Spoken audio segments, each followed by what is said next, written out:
You got Welcome Total Pro Nation. It's Lambo and Lambo Sports presented by Sideline Sports Network. Today we're going to be talking about the NCAA. Like I said, there's a lot of news going on in the NCAA. You got teams moving everywhere. You got everybody leaving the Pac-12. The Pac-12 is getting left behind because it only has 4 teams left in the Pac-12. So Oregon and Washington leave the Pac-12 for the Big Ten. Now, that is very, very interesting because the Big Ten just has a lot of good teams. You got Ohio State in there. You got Michigan. You got Penn State. You got Iowa. I mean, you're Oregon and Washington will probably be one of the top 8 teams since joining the Big Ten as of now.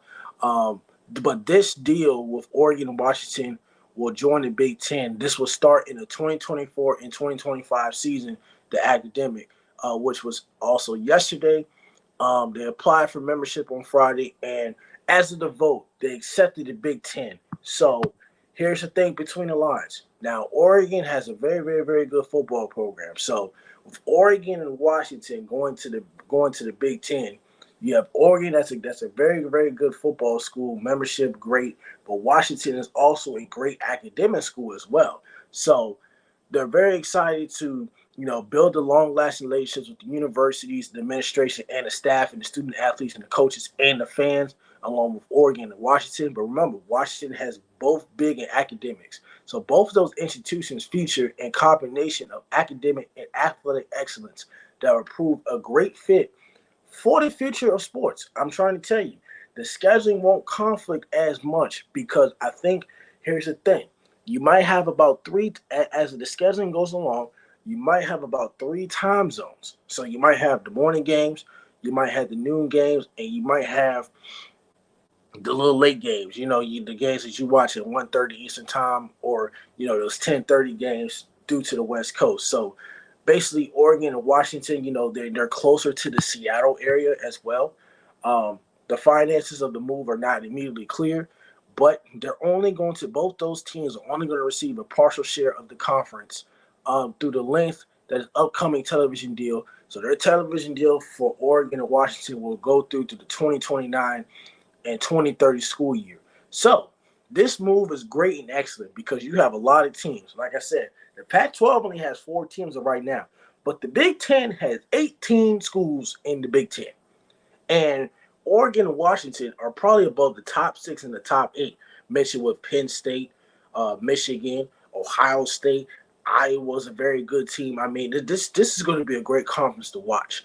They're also going to include USC, UCLA as well in the Big Ten. So none of those schools are required to pay the exit fee because of the Pac-12 television deal is going to expire because they couldn't get a subscription deal with Apple. So the departures of Oregon and Washington, the former conference, the essentially old Pac-12 back in the day. Arizona has applied and been admitted to the Big 12, although the deal is still somewhat being finalized. And Utah and Arizona State have also applied for membership for the Big 12 as well. So the Pac-12, this is the last year. This is the 2023 to 2024 school year as of right now. Their Pac-12 television deal is expired. Colorado already left last week, and then Oregon and Washington.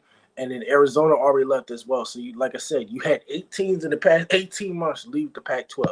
The only certain teams that are moving forward are California, Stanford, Oregon, and Washington State. The Pac-12 just can't add the Mountain West programs to the league in 2024 because if you do that, there's a $32 million exit fee per Mountain West school to leave before the start of the 2025 football season. So that is a lot of money. I wouldn't want to pay a $32 million exit fee just to join the Pac-12 because you only got 4 teams. So with the decisions as well, the decisions with Oregon and Washington go to the Big Ten won't be a financial windfall in the short term. The deal is expected to escalate each year, but it's only in the neighborhood of a half share, which the 16 other teams in the conference are expected to get as well. Also, there's payouts that will grow each year and be competitive with and perhaps surpass the payouts of the leagues as the Big 12 and the ACC, which the ACC only has 14 teams in the ACC. So the Big 10 full share number is fluid. The schools don't have clarity on it yet because the Big 10 long-form television contract isn't complete. And along with the variables like college football playoff money and NCAA tournament unities, the fair projection is about possibly around $70 million annually. Along with the numbers from the Big Ten, were being compared with the numbers of the Pac-12, received an extreme heavy deal from Apple, which included subscription incentives that needed to be hit for the schools to make big money, which that did not work out um, as well. So the stability and exposure of joining the Big Ten is also a great benefit for Oregon, um, and it's also a great fit for Washington as well because, like I said, the college athletes landscape has definitely changed over the recent years, and this move makes the Big Ten the first major conference to push 18 teams and will further notion to push towards super conferences. The SEC is going to make its debut with 16 teams as of 2024 when you add Texas and Oklahoma, which is the same year that the Big Ten will roll out to the West Coast editions. And the Big 12 is officially up to 13, and it could rise soon as well. Like I said, Oregon and Washington represent strong football additions for the Big Ten, and they've both taken part of the college football playoff. They will join Ohio State, Michigan State, and Michigan as the college football playoff teams in that league. So, how do you feel about this? I'm going to tell you something. The Big Ten is going to be wild. They're one of the top 8 teams, along with Ohio State, Michigan, Michigan State, even though they sucked last year.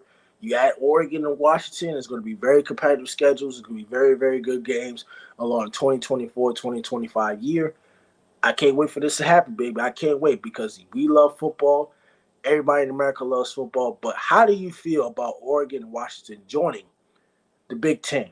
You let me know. You let Totem Pole Nation know. You let Lambo Sports know. But thank you, Totem Pole Nation. Don't forget to like, comment, and subscribe. This is Lambo Sports presented by Sideline Sports Network. Tune in. We'll be catching you later on.